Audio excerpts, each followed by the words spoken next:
Mesdames et messieurs, bon après-midi. Merci beaucoup à l'invitation que j'ai reçue à ce forum gréco-français. Merci aux organisateurs, merci à l'ambassadeur et merci surtout aux participants tous à ce forum. Je vais vous présenter aujourd'hui Xilabs, qui est une entreprise qui fait du smart gaming, et vous en avez vu un petit peu dans le clip qui venait de passer. Alors, le smart gaming, il se trouve, c'est beaucoup plus facile à décrire ce qu'on fait depuis cet été, parce qu'il y avait Pokémon Go qui était sorti. Alors, ce qu'on fait, c'est des jeux urbains, qui veut dire, en termes de technologie, on utilise la géolocalisation et on utilise la réalité augmentée.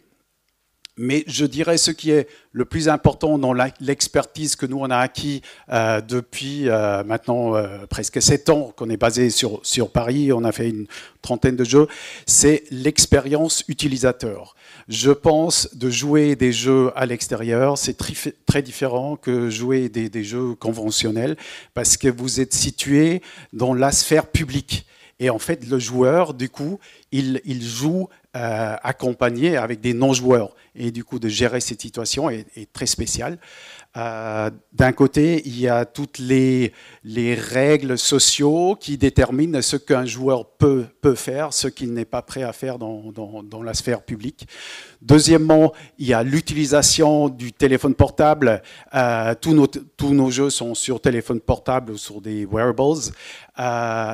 Du fait qu'il n'est pas immergé à 100% dans nos jeux, mais il est immergé partiellement. On appelle ça l'immersion partielle chez nous. C'est très important dans ces jeux. Et troisièmement, c'est les données publiques. Dans l'éthique aujourd'hui, les données publiques, c'est d'une très très grande importance. C'est encore plus de cas dans notre cas, parce que vous êtes dans la sphère publique et on a de la géolocalisation. Alors, qui est notre public? On vend du B2B, et c'est des gens qui ont un parc, soit c'est un parc événementiel, soit c'est un parc dans une ville. C'est tout le monde qui a un patrimoine, un héritage à ciel ouvert, et on leur vend du coup une aventure sur mesure dans la thématique de notre client. Alors, ce que je vous ai déjà dit, c'est qu'on utilise 2 écrans les plus importants. C'est l'écran géolocalisé, une carte, et l'écran réalité augmentée. Pour le géolocalisé, on utilise des maps, mais c'est jamais des Google Maps qui, eux, sont pas très beaux.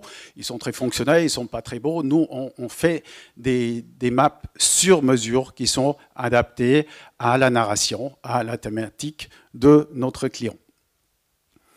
Alors, je pense l'avantage de notre solution, c'est premièrement, le client, il peut guider ses visiteurs, il peut leur dire, passez à mes points d'intérêt, tout ça en restant ludique, en restant dans la thématique du client.